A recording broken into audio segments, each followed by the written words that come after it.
प्रशांत त्रिवेदी जी। राधे राधे महाराज। राधे राधे महाराज जी। महाराज जी, क्या एक हाथी को खिलाने का पुण्य और 1 लाख चींटियों को खिलाने का पुण्य, क्योंकि हाथी की खुराक बहुत होती है, चींटियों की संख्या बहुत होती है, होना खिलाना भावना सेवा में? अगर हाथी में भी भगवान देख के पवारे और चींटी में भी भगवान देख के पवारे तो एक चींटी और एक हाथी के पवाने का बराबर पुण्य मिलेगा। और भगवान नहीं देख के हाथी देख रहे हो, चींटी देख रहे हो तो भेद तो हो ही जाएगा। कोई पुण्य में फिर बेवकूफी थोड़ी है। चींटी तो एक दाना से तृप्त हो जाएगी, उसके लिए 1 कुंतल भोजन चाहिए। दोनों में भगवान देखकर यदि दे रहे हो कि हाथी में भी वही भगवान है और चींटी में वही भगवान, तो पुण्य बराबर। और हाथी को हाथी देखकर चींटी को चींटी देख के तो पुण्य में घाटा। हाथी के पवाने का हाथी का फल मिलेगा और चींटी के पवाने के चींटी का फल मिलेगा। बात समझ में आ रही है? निर्णायक चतुर है।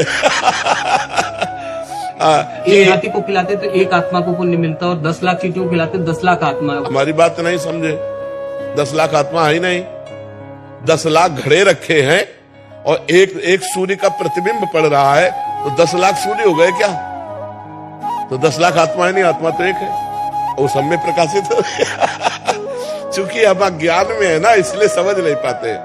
हमने जो पहला शब्द कहा, जो भगवान हाथी में है वही चींटी में है, अगर ये भावना करके हम पाते हैं तो बराबर फल मिलेगा, क्योंकि वही आत्मा है। आत्मा 10-20 नहीं है, आत्मा 10 लाख नहीं है, आत्मा एक है। देखो, अब आपसे कहें कि ये 5-7 बिजली है, आप हमको क्या कहोगे? खैला यंत्र के कारण उसका प्रभाव अलग अलग है।